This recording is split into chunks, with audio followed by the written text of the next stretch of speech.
dear beloved, Boss Mike Cervera.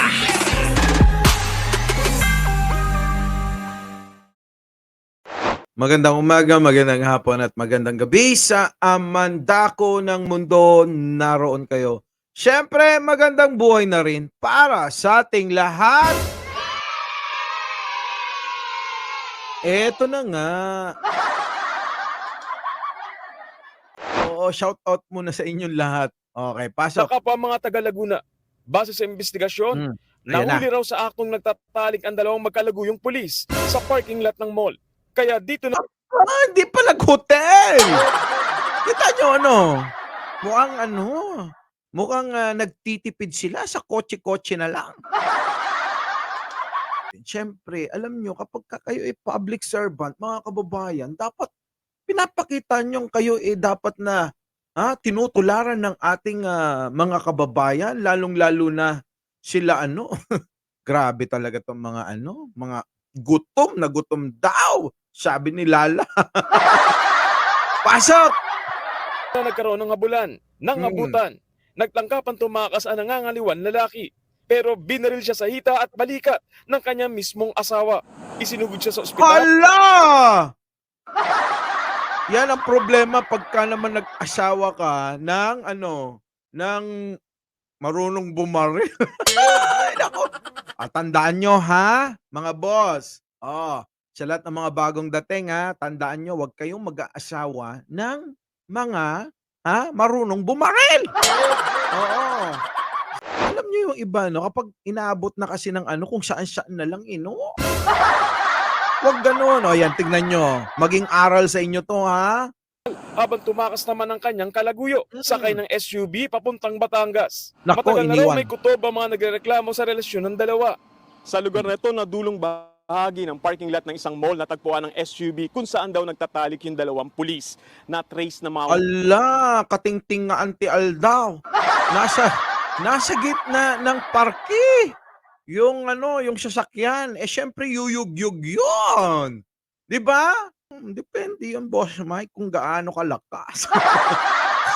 'Di ba mga kababayan, alam nyo, mga boss, Josepa Lopez, ang gusto kong iparating sa inyo dito, yung aral. Kasi kahit anong pagtatago ninyo, mga boss, tulad ni Pastor Hipo, 'di ba? Kahit anong pagtatago niya, 'di ba nabokelya pa rin yung mga Palmolive girl? Hindi po pwede na kayo patsorba lang ng patsorba kung saan-saan. Tingnan niyo 'to, nakakahiya. Oo, nakakahiya talaga. PNP, hindi lang kasong kriminal ang haharapin na magkalaguyo nilang kabaro. Pati na rin po administrative case po. This case constitutes grave misconduct on their part that would that have has a imposable penalty of dismissal from the police service. Ang lahat po sila ngayon ay inalis na po Ayun, sa Hinahabol talaga, mga boss. Biruin mo, hinahabol nung dalawa. Umatras para makalayo ang puting SUV na ito na hinahabol ng isang lalaki at babae sa parking lot ng isang mall. Umatras yung kotseng puti. Ayan na Umatras, hinahabol ng dalawang lalaki. Ay, ng dalawang tao, isang babae, isang lalaki. Sa Calambas City, Laguna, alas 10 ng umaga noong Huwebes. Pag-abante, muntik pang masagasaan ng babae. Sakay daw Naku! ng SUV ang dalawang Muntik pang masagasaan yung babae. Siguro yun yung asawa naman ng lalaking nandoong isang nangaliwa sa loob ng sasakyan. Pero mukhang ang nagmamaneho, yung babae. Aba, ayaw mong tumabi sasagasaan kita. Talaga? magkalaguyong pulis. Ang isa, 40 anyos na lalaking may ranggong Senior Master Sergeant, habang 41 years old naman ang babaeng may ranggong Police Executive Master Sergeant. Matatanda na. Grabe, no? Biruin mo yung edad na yan, Masyusyonda na, pero nako! Nakakadiri!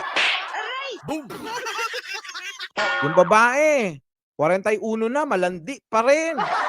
Alam na may asawa. 'Di ba? Nakikipagtsoktsakan pa sa iba.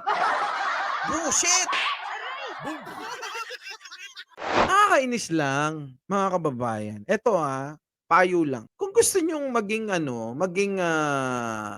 masaya ang inyong pagsasama bilang mag-asawa, abay dapat maging tapat kayo sa isa't isa, 'di ba? Kaya nga kayo nagpakasal, kasi para sa inyo, kayo na, 'di ba? Kayo na ang, para sa isa't isa habang buhay. Ibig sabihin nun, hindi na kayo titingin sa iba, hindi na kayo maa-attract sa iba, at hindi na daw kayo makikipagtsuktsakan sa iba.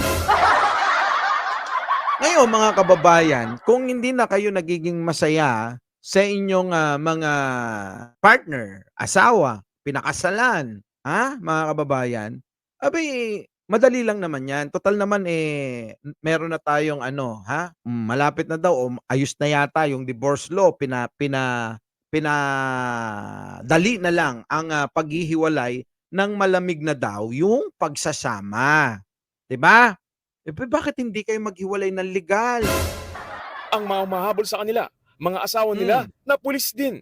Ang 40 Naku, parehas din pulis. Ang mga humahabol, pulis din. Yung mga hinahabol, yung mga nangaliwa, pulis din. Pulis! Mga pulis na matulis. O eto na, eto yung mga humahabol. Lalaking pulis. Yung asawa ng 41 babaeng pulis, nakatsuktsakan daw sa loob. Di umano ng puting kotse. 41, parehas sila ng edad.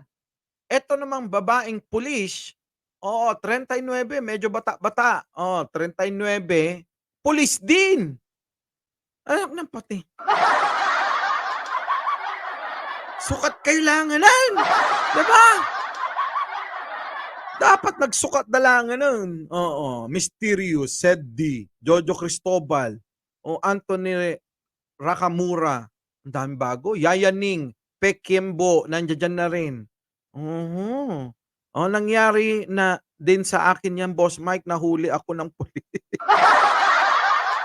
Ay, naku, kayo talaga, Jai Beron. Sige, pasok anyos na lalaking may ranggong police major at 39 anyos na babaeng may ranggong police master sergeant na kapwa mga taga Laguna. Base sa investigasyon, nahuli raw sa aktong nagtatalik ang dalawang magkalaguyong pulis sa parking lot ng mall. Kaya dito na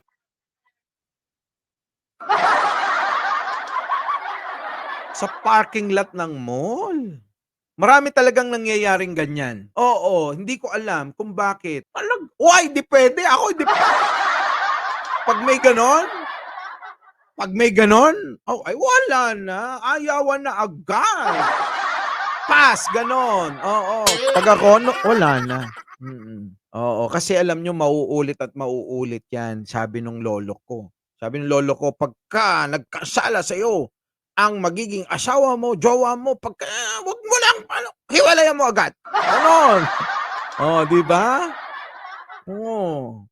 nagkaroon ng habulan, ng abutan. Nagtangkapan tumakas ang nangangaliwan lalaki. Pero binaril siya sa hita at balikat ng kanyang mismong asawa. Yan. Okay lang yun. Nahuli mo sa akto eh. Diba? Pag nahuli sa akto, mga boss, yari na. Sige lang. Sinugod siya sa ospital habang tumakas naman ang kanyang kalaguyo. Sakay ng SUV papuntang Batangas. Matagal na raw may kutob. Yung babae tumakas, iniwan. Dapat pagka ganon, patunayan nyo. Di pag ginawa nyo na yan eh. Hindi lang siya sarap magkasama. Dapat pati sa kamatayan at hirap. Diba matapos mong diba? Matapos mong tumirik-tirik ang mata, iniwan mo ako. Matagal na nga daw pinaghihinalaan ito eh. Tingnan Sakay nyo. ng SUV papuntang Batangas. Matagal na raw may kutob ang mga nagrereklamo sa relasyon ng dalawa. Sa lugar na ito, nadulong bahagi ng parking lot ng isang mall, natagpuan ng SUV kung saan daw nagtatalik yung dalawang pulis. Na-trace na mga umahabol na pulis ang kanilang Diyan mismo sa kinatatayuan ng reporter na yan, ay diyan naganap ang putukan. Putukan sa loob ng sasakyan, Sa loob ng sasakyan. mga asawa matapos daw makita ang GPS at lokasyon kung saan ito nakaparada.